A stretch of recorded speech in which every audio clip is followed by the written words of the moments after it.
Assalamualaikum warahmatullahi wabarakatuh. Selamat pagi semuanya. Bagaimana kabarnya hari ini? Semoga kita semua dalam keadaan sehat ya. Hari ini kita akan belajar tema 1 tentang organ gerak hewan dan manusia. Subtema 1, organ gerak hewan, pembelajaran 3. Nah, mari kita simak cerita antara Pak Rudi dan Edo. Setelah bermain, Pak Rudi mengajak Edo mengumpulkan air seni kelinci. Air seni kelinci tersebut oleh Pak Rudi disalurkan melalui saluran-saluran air dan dikumpulkan ke dalam satu wadah penampungan.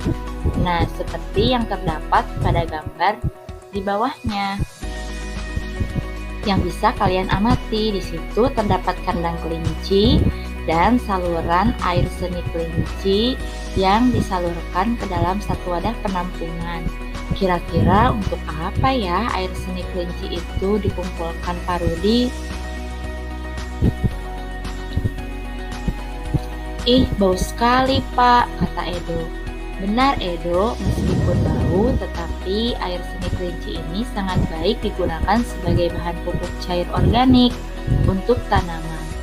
Sayuran akan tumbuh dengan subur, tanaman buah akan cepat berbuah, dan tanaman bunga akan cepat berbunga, jawab Pak Rudi. Tiba-tiba, Pak Eko datang ke kandang kelinci. Pak Eko meminta air seni kelinci milik Pak Rudi untuk memupuk sayuran di belakang rumahnya. Dengan ikhlas, Pak Rudi pun memberikan sebagian air seni kelinci tersebut kepada Pak Eko.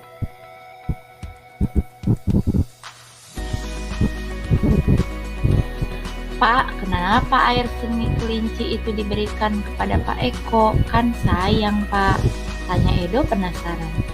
Iya, tidak apa-apa Edo, kita harus saling membantu jika ada orang yang membutuhkan bantuan.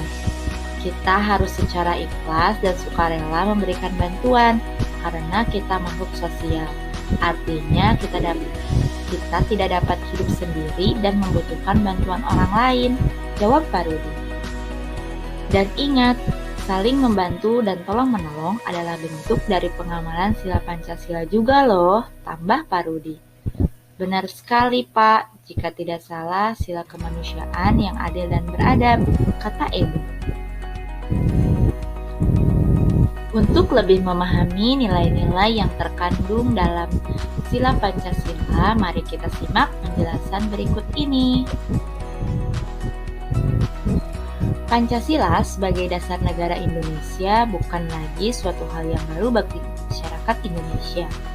Nilai-nilai tersebut telah meliputi berbagai aspek kehidupan dan masih tetap dipelihara sampai saat ini. Nilai-nilai Pancasila perlu sekali kita kembangkan dalam kehidupan agar tercipta suasana yang tenang, sejahtera, damai, dan aman. Tanpa nilai-nilai tersebut, kita tidak dapat mencapai semua itu.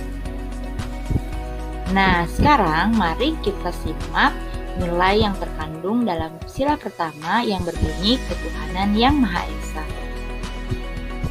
Pada sila pertama ini terdapat beberapa nilai yang harus diterapkan dalam kehidupan sehari-hari. Yang pertama yaitu beriman kepada Tuhan yang Maha Esa sesuai dengan agama dan keyakinan yang dianutnya. Nah, dalam kehidupan sehari-hari kita perlu melaksanakan nilai-nilai yang terdapat dalam sila pertama Pancasila. Contohnya yang pertama, kita tidak boleh memaksakan suatu agama dan kepercayaan kepada orang lain. Yang kedua, kita harus menghormati dan bekerja sama antar pemeluk agama yang berbeda-beda. Yang ketiga, kita harus saling menghormati kebebasan dalam menjalankan ibadah. Nah, itulah beberapa contoh nilai yang terkandung dalam sila pertama yang harus kita terapkan dalam kehidupan sehari-hari. Selanjutnya yaitu sila kedua yang berbunyi kemanusiaan yang adil dan beradab. Setiap warga negara hendaklah mengakui persamaan derajat, persamaan kewajiban antara sesama manusia sebagai asas kebersamaan bangsa Indonesia, dan persamaan hak. Nah, dalam sila kedua ini terdapat nilai-nilai yang terkandung yang harus kita terapkan atau kita laksanakan dalam kehidupan sehari-hari. Yang pertama yaitu mengembangkan rasa saling mencintai sesama manusia. Yang kedua, memiliki sikap tenggang rasa. Yang ketiga, menjunjung tinggi nilai-nilai kemanusiaan. Yang keempat, gemar melakukan kegiatan kemanusiaan. Dan yang kelima, berani menegakkan kebenaran dan keadilan. Nah, seperti yang terdapat pada gambar di bawah ini, terdapat seorang gadis kecil sedang menyisihkan uangnya untuk membantu orang yang membutuhkan. Selanjutnya yaitu sila ketiga yang berbunyi Persatuan Indonesia. Makna dan nilai yang terkandung dalam sila ini adalah menjaga persatuan dan kesatuan negara Republik Indonesia. Nah, dalam sila ketiga ini terdapat beberapa nilai yang harus kita terapkan dalam kehidupan sehari-hari. Yang pertama yaitu menerapkan sikap cinta tanah air. Contohnya dengan kita menggunakan dan mencintai produk-produk dalam negeri. Yang kedua yaitu rela berkorban demi bangsa dan negara. Yang ketiga, memajukan pergaulan demi persatuan dan kesatuan bangsa yang berbineka tunggal ika. Seperti yang terdapat pada gambar di samping, yaitu warga yang sedang bergotong royong membantu membangun sebuah rumah. Yang keempat, yaitu berbunyi kerakyatan yang dipimpin oleh hikmat kebijaksanaan dalam permusyawaratan perwakilan. Setiap warga negara memiliki kedudukan yang sama. Warga negara Indonesia harus selalu mengutamakan musyawarah untuk mufakat dalam menyelesaikan suatu persoalan bersama. Seperti yang terdapat dalam gambar di bawah ini. Di dalam gambar tersebut terdapat sekumpulan orang yang sedang mengadakan musyawarah atau diskusi untuk mencapai mufakat atau kesepakatan bersama dalam menyelesaikan masalah yang ada.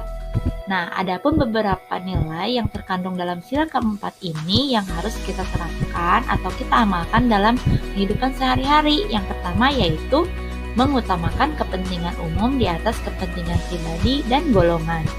Yang kedua, tidak memaksakan kehendak kepada orang lain. Dan yang ketiga, mengutamakan budaya musyawarah dalam menyelesaikan masalah dengan diliputi oleh semangat kekeluargaan seperti pada contoh di samping. Nah, sila keempat ini kalau di sekolah itu misalnya ketika kita dalam menentukan ketua kelas yang dipilih secara demokrasi. Nah, selanjutnya yaitu sila kelima yang berbunyi keadilan sosial bagi seluruh rakyat Indonesia.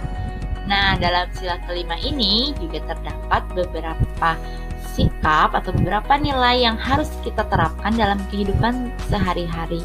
Yang pertama, kita harus menghindarkan diri dari sifat pemborosan. Misalnya, ketika kita diberikan uang jajan oleh kedua orang tua kita, sebagiannya kita sisihkan untuk ditabung. Jangan dihabiskan semua untuk jajan. Yang kedua, bekerja keras dan menghargai hasil kerja keras orang lain. Kita harus bekerja keras terutama dalam belajar. Yang ketiga yaitu harus dikembangkan pula sikap adil terhadap sesama.